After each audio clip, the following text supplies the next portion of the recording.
Hello, how are you? You good? Great, great. Okay, here we go again with another one of those delicious videos from Israel. Go ahead and subscribe, hit the like button for me, and the bell so you can get the notification when we drop these. Listen, if you didn't know, I also co-host an incredible podcast with the great sister Dr. McCabe Mooring. She, we do a podcast on Sunday out of America at 6 p.m. Eastern Standard Time. And, the last show we had just this past Sunday was very interesting. It was about suicide prevention. It's a very, very powerful, positive, sensitive subject. And one of my closest high school friends' son did, tour of duty over in Afghanistan, military army. And he came back, no problem. He wasn't, injured physically. But we found out he was certainly injured mentally and spiritually because the young man committed suicide. And that was heavy. I had to, see my friend go through that. So the great Dr. McCabe, she's dealing with that suicide, situation on her podcast. Last week it was a very powerful show. We had, several guests and speakers and whatnot. And we're going to do it again this Sunday at 6 o'clock Eastern Standard Time out of the United States of America. Today is February 8th, Tuesday. All right? February 8th, Tuesday, 2022 at 6:49 in the morning. And I wanted to share some positive, dialogue today, because you never know just how much people can take, and you really don't know the state of mind of people, because that's something, you can't see, because the mind don't have a glass where you can look in there and see that a person is really, really psychologically going through some experiences that, got them a certain kind of way about life and their outlook on life. And it's caused, them to get to the edge of feeling like life is not worth living. And it happens in many different ways, you don't even know. People can get to the edge based on a whole bunch of different reasons. No one knows. There's no, magic wand, ironclad, one-way magic pill to fix it and bring a person back from considering taking their lives, killing themselves. You don't know. Some of the experts have said you can look at telltale signs of an individual that's at that level of mental, stress, to where things are taking place in their life that got them to a point where they began to contemplate taking their lives. Well, that's a hard pill to swallow. That's a monster. That's a mean one right there. Because there's so many different, events and circumstances, situation and trials and tribulations that people go through, and everybody have a different level of mental tolerance to, life. One person may say that's a traumatic situation where the next person is really not a traumatic situation. It's more or less like an experience you're dealing with. So, it's different for each individual.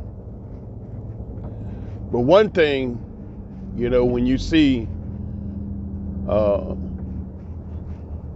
yourself getting to a point where you're dealing with experiences in life, and it may be other people that saying certain things to you, or you looking at their success or looking at what they're doing, and you feeling that, you come up short, you're not worthy,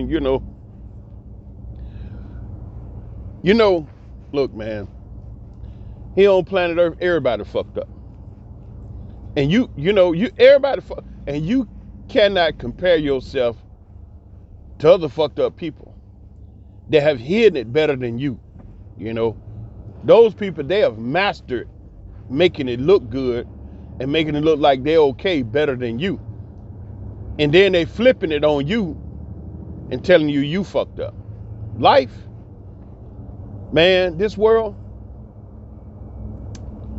this is one big head game, to say the least.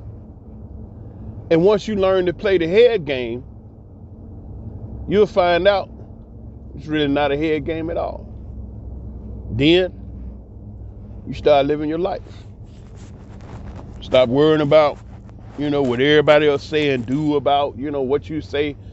The elder, she said, I'll never forget, one thing about getting old is you get to a point where you really don't give a shit what nobody say about what you do or say. You live your life based on what you want to. She said that come with age. You young people, y'all worry and stress about every damn thing. Your clothes, your shoes, your hair, shit that don't even matter. You just stress because you're so concerned with keeping up an image, or so concerned about whatever somebody else say. She said, that's y'all young folks. You don't need to do that. You are precious in your own right. You don't have to be worried about what someone else say, about what you doing, what kind of shoes did they buy the shoes? Are they gonna give you some money to buy some more shoes? I remember I heard Warren Buffett, just briefly for you all that may not know who Warren Buffett is.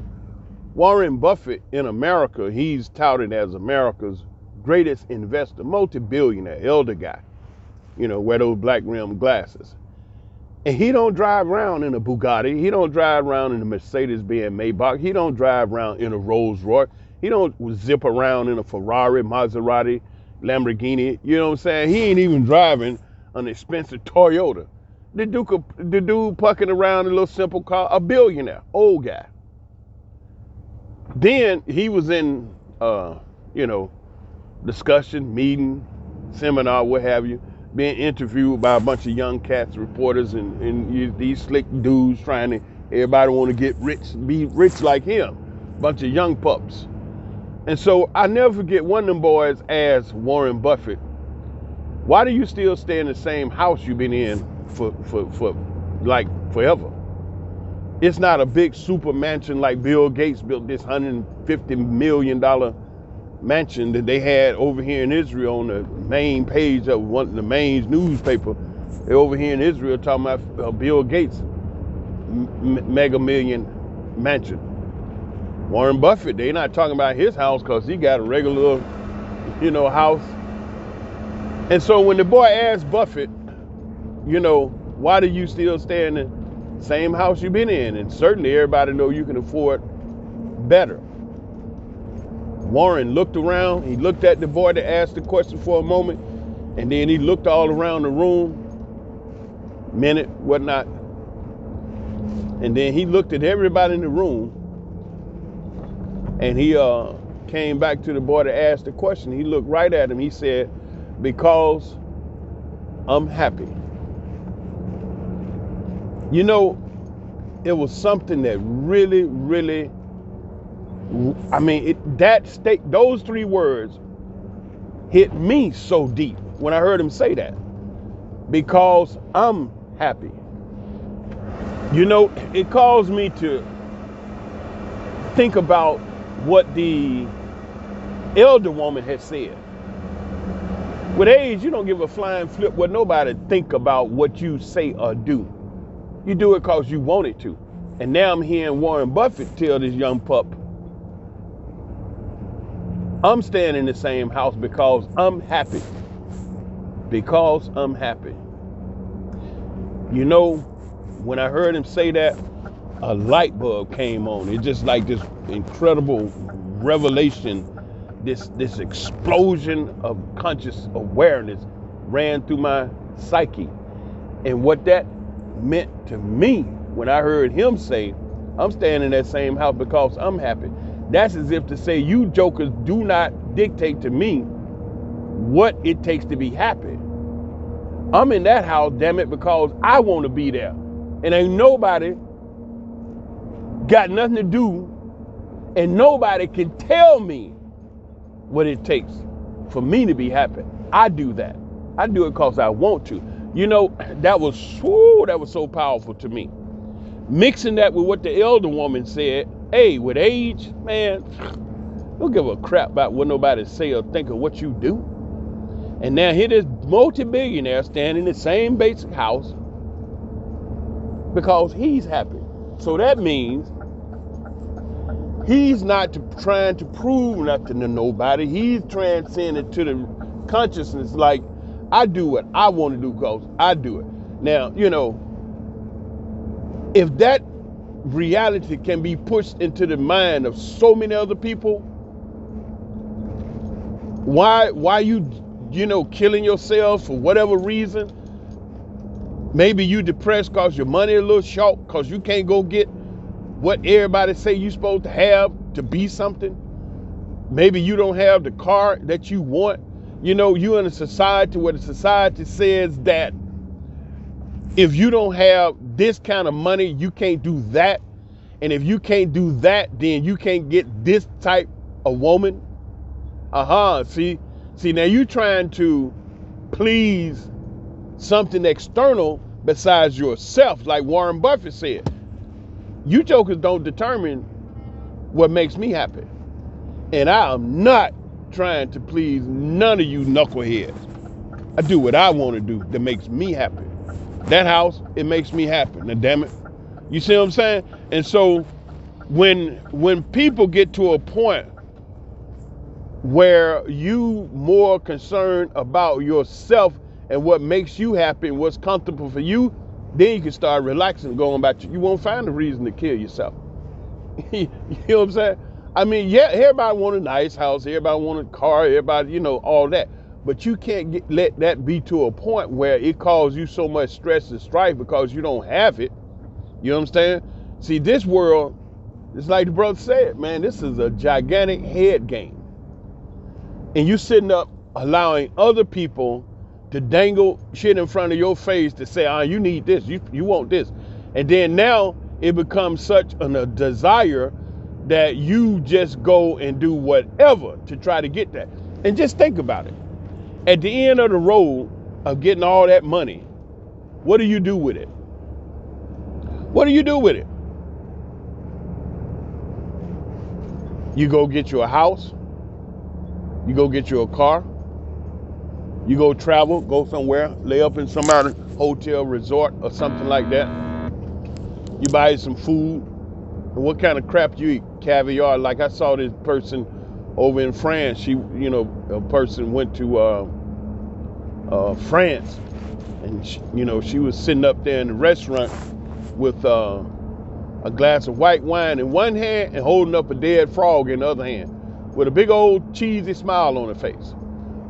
A damn frog, because somebody done told her that's, whatever, high eating. A damn frog. And a glass of white wine in France. You cheesing like a chess cat. Because society done told you that's a delicacy. They serving you shit up on the, you know what I'm saying? This is like the Chinese eating battered spiders and roaches and any damn thing. Because somebody done told you that's, You understand? And you have allowed them to convince you you need to do it. And then you stressed all out trying to pay $200 to eat a damn dead frog. They went down there by the sewers and caught him for nothing. Charging you dumbass $200 to eat him. You see how stupid that is? You see what kind of head game? It's a straight mind fuck. I hate to say it like that, but that's what they're doing. And if you allow them to screw you like that, yeah, you be right out there diving out of, killing yourself. Can't let them do that. You talking about shoes? I mean, over here in Israel, I remember back in the day, there was a shoe brand over here that was called Tosetti's. Tosetti's was the ultimate cheap shoe. I think they made them somewhere around here in Israel, some factory over there by the mountain, trying to figure out how to make a shoe. They were horrible. They had that hard plastic bottom in a cloth top and a little word, the name printed on it, Tosetti. Oh, them baby was cheap, man. $2-3. This joker was. Oh man, see, I've been in Israel a little over 40 years, right? And so you have had to have been here to know about Tosetti's. They was the ultimate cheap footwear in Israel. When I came in this mug, man, it was like going back in time, buddy. Woo-wee.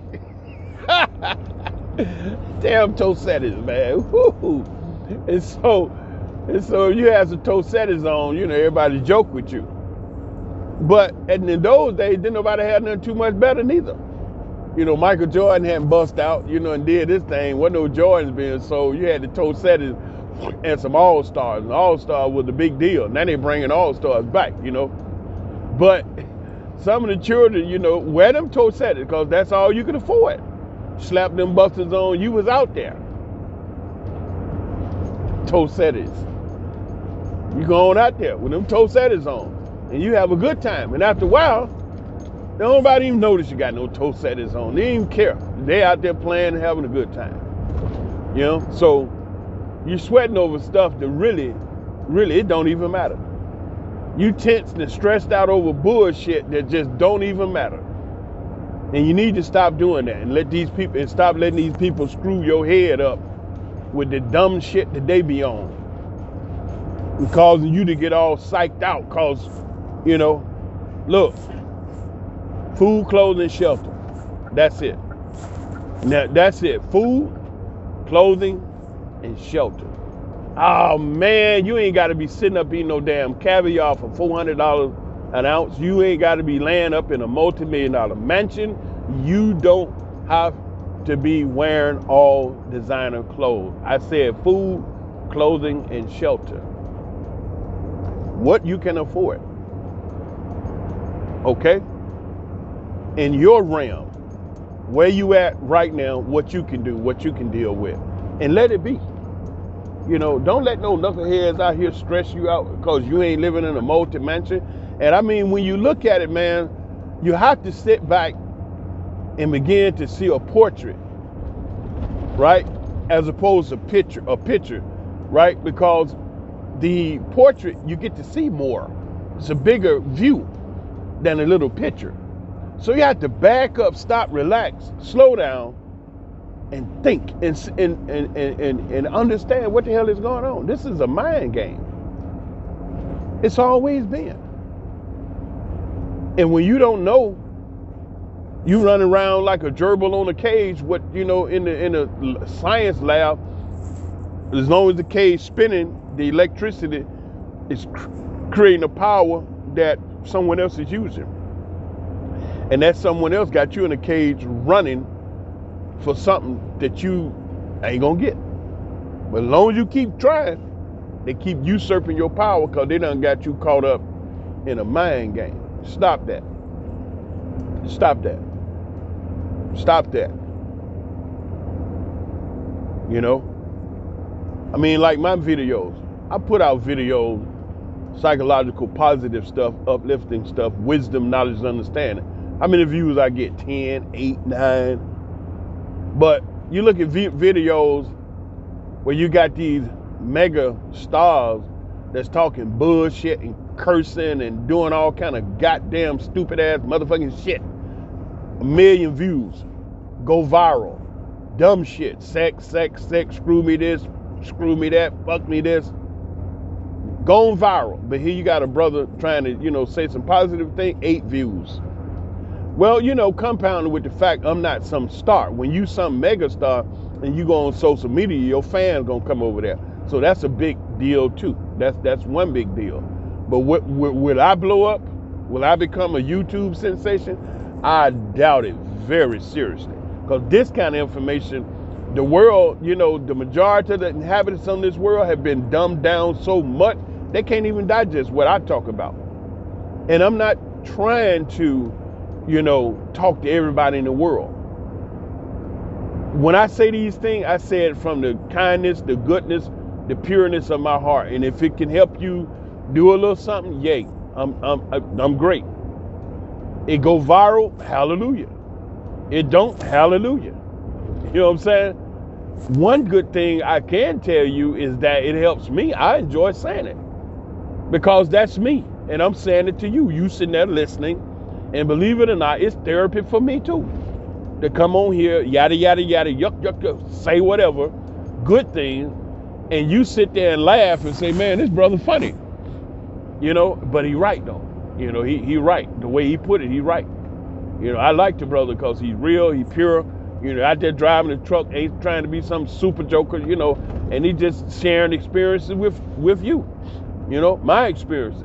And you'll find out that what you going through, somebody else going through it too. You remember what the wisdom says? You crying because you ain't got no shoes until you saw the man don't have no feet. He ain't even got to want shoes. If he could just get his feet back. And you over there yucking it up because you ain't got no shoes. Hell, he ain't got no feet. And you should stop crying because it ain't that bad.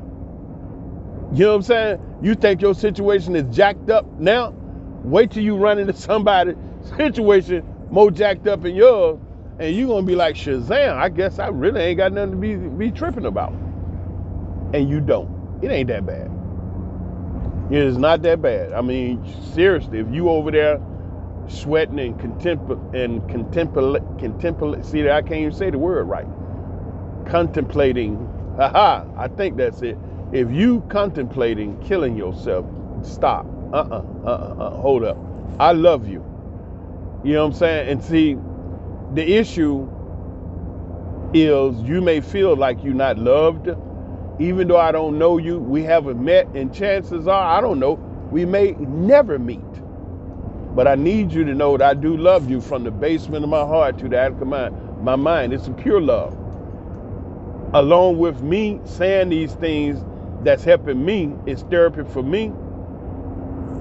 It's also therapy for you because I know it's somebody that's going to hear the sound of my voice and listen, and they're going to be strengthened. They're going to be motivated to go just one more step further. And then, you endeavoring, trying to do something, and it's just like it just won't just, oh man, like it's impossible to do. Stop. Don't quit, because you know that statement, you acquiesce at the moment of splendor. That means that you're trying to do something and it's just like you can't get it done. It ain't gonna get done. So it's like the whole world is your obstacle. Don't quit, because why? All you got to do is just hang in there for one more second. See, I didn't even say a minute. I didn't say a day. I didn't say a week, a month, a year, or years. I said just one little bitty, teeny, eeny, weeny, bitty second. And you're going to be successful. Don't acquiesce at the moment of splendor. The moment is splendor. The moment of splendor is when you achieve that goal you're striving to get. And acquiescing at the moment of splendor means you got one more second to last to keep going for it before you get it. And so acquiescing at the moment of splendor, that means you stop on this side of the second. Okay? Have you know, see that train just went by over there? You know, every time the train go by, I count how many cars are on the train. 7 is a normal and 8 on the heavy day. You know, I don't know, I've been like that all my life. I count stuff and I look at stuff and I notice things. You know, like I had 2 of my daughters out shopping with me in the mall one time. And so we were sitting down, chilling, taking a break, eating some ice cream. And I asked my daughter, I said, you see that woman just walked by? What color shoes she had on? They were like, what? What you mean? I said, that woman over there. They're like, we don't know. I said, okay. And so we sat there, we ate a little bit more ice cream. And then I said, the woman just walked over to the right. What kind of bag she had? They were like, it was brown. Uh-huh. And then I waited a few more minutes. Another person walked by. I said, you see the guy over there with that green jacket on? Yeah, what kind of shirt he got on? They said it's blue. And they liked that little game. See, that was a game that I was doing with my daughters to teach them how to be conscious of very, very small, subtle, minute things. While you out here moving around, don't just be head in the sky and don't notice nothing. And so now, you know, they throw it back on me and say, Abba, see that guy just went around the corner? You know what kind of pants he had on? I said, yeah, he had a pair of blue jean pants and brown shoes, leather. They said, you know. But yeah, I count the cars on the train, and I don't know, it's just something I do. You know, just keep your mind sharp. And so acquiescing on the moment of splendor, at the moment of splendor, is mean you on this side of 1 second the victory. Acquiescing at the moment of splendor mean you are on this side of 1 second of achieving victory. Now, how long is that? 1 second. 1 second. If you would have just kept going for 1 more second, you will have arrived at victory. How much distance is in between you? How much distance is 1 second between you and victory you're trying to achieve? How wide is that gap of 1 second? I mean, you could reach across 1 second and grab it with your hand. That's how close you are to victory. But you acquiesce at the moment of splendor. I mean, you quit. You only had 1 second of activities to continue in the process of achieving that victory you was going for. It's 1 second. That's like an arm reach over there, and you can grab it with your arm, with your hand. But you stop on this side of 1 second before you achieve your victory, your success. So you got to keep going, you know. And it could have been a hard, tough, rough road. You could have been working on something, a project, an idea, or endeavoring to get something going. You understand? And you quit for whatever reason. And then when you quit, somebody tell you, "Oh yeah, it was right here." What? Yeah, right there in front of your nose. But you quit. Life is a big head game. We all fucked up. Stop comparing yourself to other fucked up people who have hidden it better than you have. And then they turn around, flip it back on you and tell you you fucked up. Life, man, this is one big serious head game. When you learn how to play the game, you'll find out it's not a game at all. Then you can start living your life. And remember, I do love you. From the basement of my heart to the attic of my mind. I love you 24/7. I mean, I love you all the time. Shalom.